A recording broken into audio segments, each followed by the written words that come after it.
Frustrations are reportedly growing within the National Wrestling Alliance after it was confirmed that NXT would be headed to the CW network next year, amid reports and rumours that the NWA had already agreed a TV deal with the network. Details on that, plus Vince McMahon reportedly is open to a sponsorship overhaul in WWE, according to TKO CEO Ari Emanuel, and Tetsuya Naito undergo surgery ahead of Wrestle Kingdom 18 next year.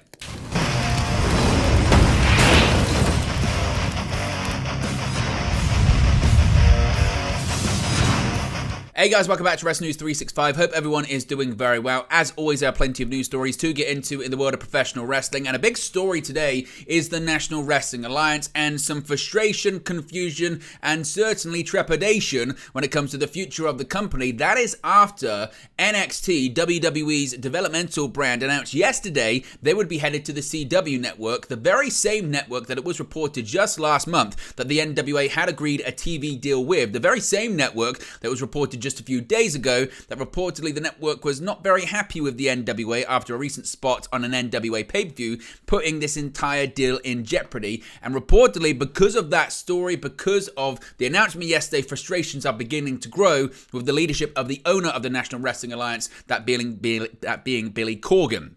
Now, yesterday, the pro wrestling world was thrown a bit of a curveball, realistically, when it was announced that WWE NXT would move to the CW network in October 2024. The announcement was all the more surprising because the NWA, owned by Billy Corgan, recently signed a pair of deals with the Top 20 network. The deals were to see NWA Power and an unnamed reality show about the promotion move to the CW, likely to begin airing in early 2024. Late yesterday, Sean Ross Sapp of Fightful reported that at least one NWA talent was, quote, blindsided by the news that NXT was headed to the CW network. Now, Nick Hausman of House of Wrestling has learned that Billy Corgan withdrew from those close to him yesterday and did not want to discuss the situation. As was reported over the weekend by Nick Hausman, it was Corgan's idea to do the Father James Mitchell segment at NWA Samhain, which resulted in the CW being inundated with negative social media messages about the spot. The spot in question was a spot involving a Class A drug substance.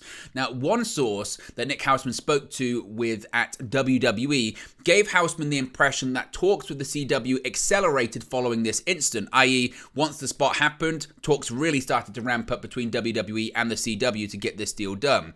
They went on to say, quote, no segment ever done in wrestling has had that severe of consequences to the promotion than the Samhain Coke spot, end quote. House of Wrestling say they've also heard from talent within NWA since the reports expressing frustration with Corgan's current leadership.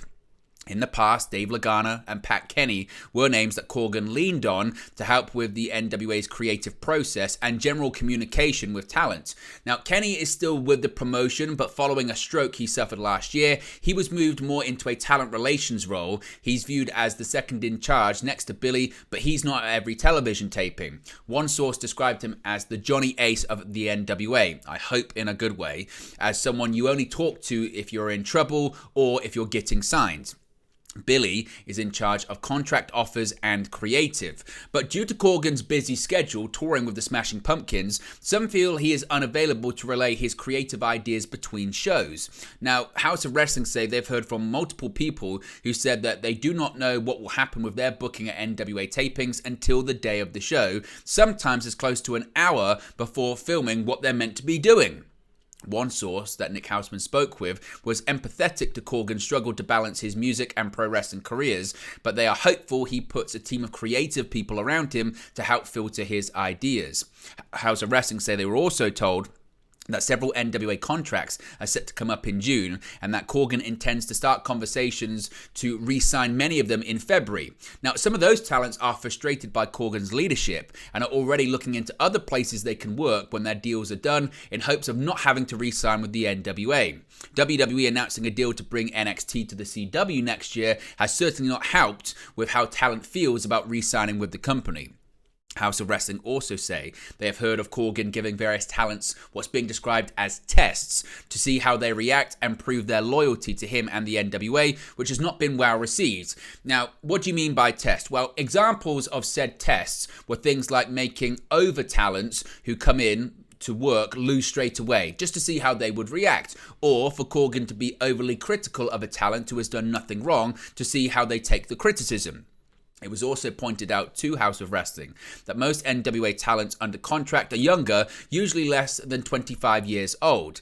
Now, Nick Houseman has been told that the NWA signs younger talent to deals because Corgan would like, quote, first dibs on these wrestlers before they get big and does not want to see them booked to lose in other promotions like AEW while he is working with them.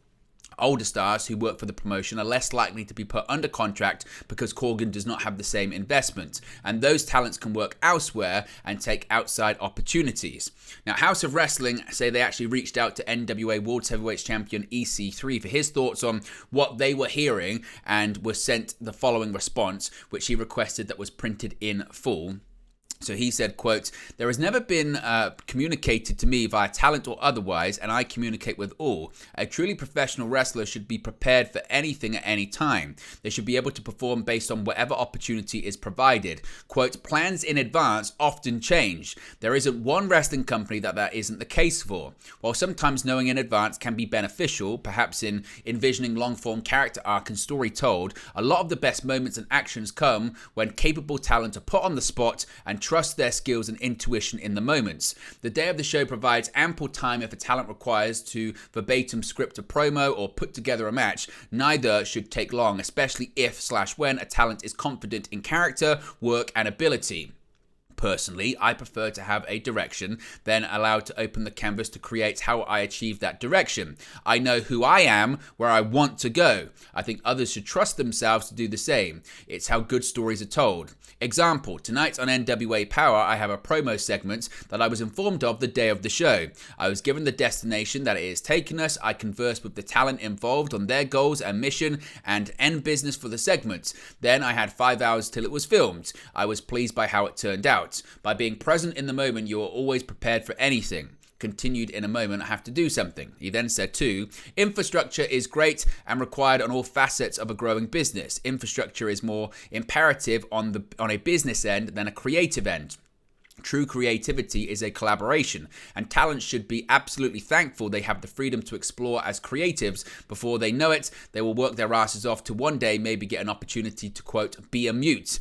I don't know what facets of growth are being held up that we would require a baker's dozens of low-level Hollywood writers who have never seen wrestling, never been in a fight for anything, or never had an experience in an athletic victory/defeat. If it's about promotional material or who's being pushed, it's not rocket science on who that is, but it's also a huge opportunity for a talent who might not be to put themselves out there, show why they are special, and capture that simply by utilizing the team we have. From socials to peers, a talent can send them a promo to the team, get it aired. A talent can try an idea they have, film it, it can air. A talent can easily, and this is rare, talk to the boss to pitch ideas. I watched our boss sit and listen to a bunch of promos from extras who don't really have a shot, watch a bunch of practice matches from extras who aren't TV ready, and offer that to all. Just because a talent is there and being utilized doesn't mean anything is handed. Entitlement and complacency will have them anonymously bitching on the internet. Post a seminar I did. I spent hours discussing non-contracted talents with WPC so we can provide them legitimate feedback, again, even if they aren't close to TV ready. Why? Because we love this and share the same ideals that people deserve opportunity and the truth. I don't think people understand the rarity of a boss who would put that time in. Took me a long time to find one. Again, back to creative, I'd prefer one's overall vision accompanied by a handful of trusted, experienced, smart wrestling people to see it through. Again though, hindsight 2020 sometimes, there can be too much freedom and people do dumb things. I hope that answer was sufficient. 4. I only know my business and my business alone as far as contracts and older talent, etc. I'm very happy with mine as I get to represent and grow the brand while also challenge myself with other creative endeavors in wrestling and beyond. While NWA is my home, I can spread our and my own brand on multiple fronts. This industry is a constant test. Being frustrated by test is just something I'd never say or complain about to the internet. If I'm challenged to do something in lieu of frustrated complaining, I channel that frustration to take whatever test I've been given and get better by accepting the challenge, even if it's just an FU to the person who put me through it. It's not gaining approval, it's showing competency and will. It's showing you want it. It's showing you have value. It's showing you're worth investing in. If that's too much, don't come. I have countless people people reaching out to me daily to trying to get in. And also, as I've said to the locker room before, I am always available if anyone ever wants to or needs to have a conversation. I don't know if I'll be right, but I'll give my best effort and opinion in complete confidence. So there you go, EC3, certainly a lengthy response defending Billy Corgan. Now, Nick Houseman has since posted a tweet, since he actually posted this report, saying, quote, "Since publishing this report, I've been told no internal email has been shared with the NWA roster or office team addressing the drug spot controversy or NXT moving to the CW. Yesterday, an email was sent out with graphics for Power for talent to promote the show." So again, certainly very interesting stuff there.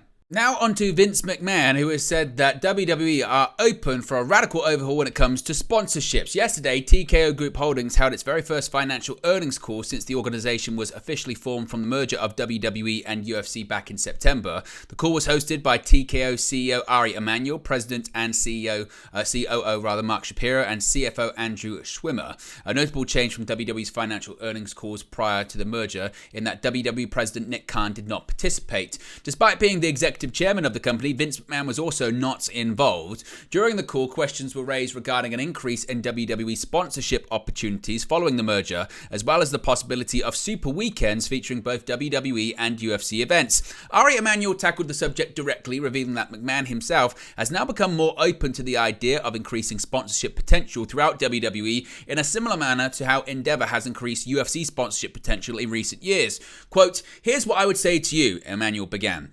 Vince has been very open to. Before he was clean in the ring and around. He's now very open to increasing the inventory that we can work with, like we increased the inventory at the UFC.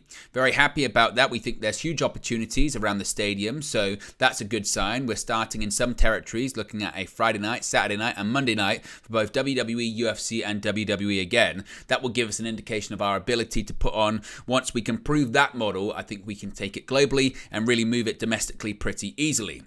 I'll just re-emphasize there's a ton of inventory now that Vince and team are opening up the WWE for us. So certainly we could be seeing a lot more sponsorship maybe when it comes to the mats, when it comes to, again, the general arena, and also what they're describing as super weekends with co-promoting events with WWE and UFC.